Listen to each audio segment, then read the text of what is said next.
everyone, this is Preet of Doodling Art Preet. Welcome back to my channel. Today we are going to work with a very interesting material known as gesso. I'm not sure if you guys have used it before or heard of it. This was a very new product for me last year, but ever since then I have been using it a lot for my artworks. This is actually a kind of a universal primer.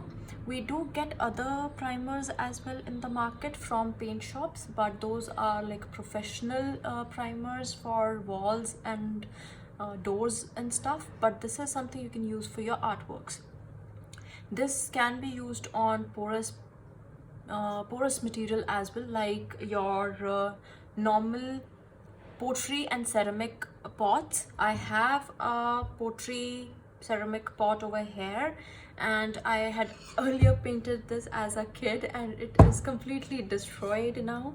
So I thought, why don't we actually create something much better by doing a gesso over it and then repainting it. Also, you can use the gesso on your canvas papers, on wood. We will be working on wood also here. Some of the gessos actually take around 24 hours to dry off, such as Liquitex. They usually mention that before using any sort of paint over the gesso, wait for 24 hours, even though it dries out in like 1 or 2 hours, but you should wait for it if you're using it on a canvas paper as well. But for this one, the Mont Marte one, it's very clearly given that you can start painting over it after 30 to 60 minutes. It will dry out in that amount of time, which kind of saves a lot of time for us, because usually when I start painting, it's like I'll just pick up a canvas and I'll be like, okay, I'm going with it. I will go in a few seconds only without thinking of anything else. So I cannot actually wait a 24-hour period to just begin my painting. So I think this is a very good substitute for that. Okay, just in case you get a lot of gesso on your brush, which you will while you're doing it, and you're not sure how to remove it, then you can simply wash it off with water. You don't have to worry about anything. Just use runny water and you can wash it off. If you get gesso on your hands or on any other material around you, like this table or any other cloth, you can wash it with soapy water. You don't have to worry about it sticking to you, but do it before a certain time frame. Don't sit around because that will make your skin a little harsh, when we don't want that happening. Okay, okay, this one is in white shade. It's also available in black. Let's get started. Okay, it looks like paint only, but it is kind of thicker than paint, is what I'm gonna say. Okay, now you might be wondering, what does gesso actually do? It provides you with a smoother surface. If it is a porous surface, it will actually fill out those pores and will allow higher vibrancy of paint to show off on your product, instead of it getting totally absorbed into the surface. So that's how gesso helps you. In case of this wood, actually this is also a porous material. I did not need gesso because it was already smooth enough, but still I'm gonna do it so that my paint is of a higher vibrancy. That's it. There is no other reason. If you are working with pottery and ceramics, I would suggest to for sure go with gesso. Never paint on pottery or ceramics directly, because your paint is gonna start chipping in some time and it's not gonna leave a lasting effect. Gesso will ensure that you get that lasting effect. Another trick is to use a varnish after your paintings.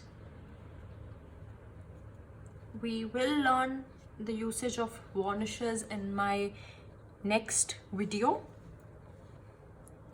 but till then, let's just work with gesso. Here we are. we have gessoed this surface. You can see that there are certain lines. That's because of my brush. You can see it's all over my hands, and I can easily wash it. You don't have to worry about that.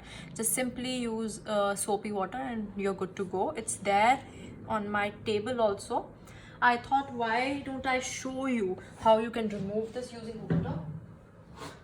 I have a simple tissue over here which I am gonna wet, and see, it's that easy to remove. It's not permanent until it has dried out. Once it's dry, that is when you do have to worry.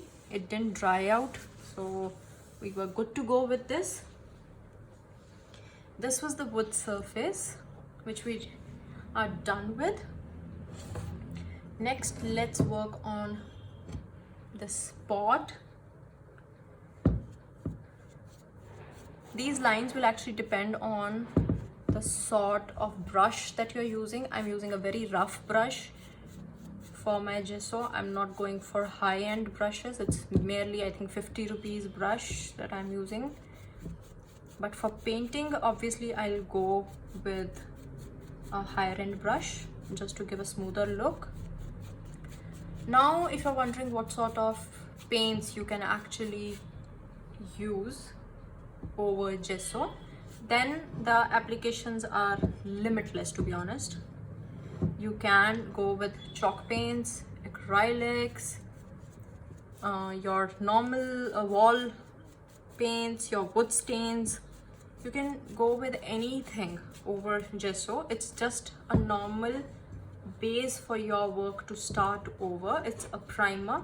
It does not impact the vibrancy or the quality of the colors that you will be using.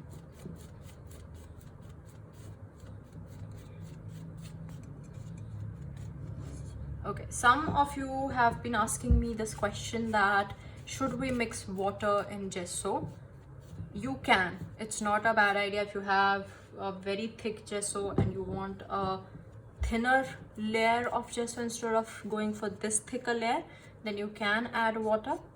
There are brands which actually ask you to mix water before proceeding with your work. That's totally up to you. If you are using a canvas, say for your acrylic pours or acrylic paintings, or your acrylic pours and acrylic paintings, then I would suggest to go for a triple primed canvas. And if you do not have a triple primed canvas, then always gesso your canvas before doing your final paintings. That will give you a higher quality of artwork, and it will not let your pores get all distorted in the middle or on the sides because of the rough edges which there might be in the canvas. Also, just to remember, you can gesso glass surfaces as well. Another good advantage of gesso is that we have provided with a white base over the colored base which we already had.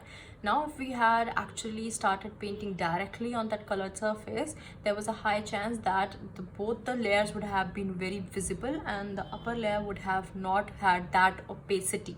It would have been transparent kinda, and it would have looked very bad. But now we have provided with a white base. Now that white base is what is going to actually enhance the upper layer of the color that we will be applying. This was a simple application video. I just wanted to tell you some advantages of using gesso, where and how you can use it. So I do hope that you like the video. We will move into paints and varnishes in our next videos. This would be like a series. I don't want to do a longer video just right away. So wait out for my next video. Bye bye.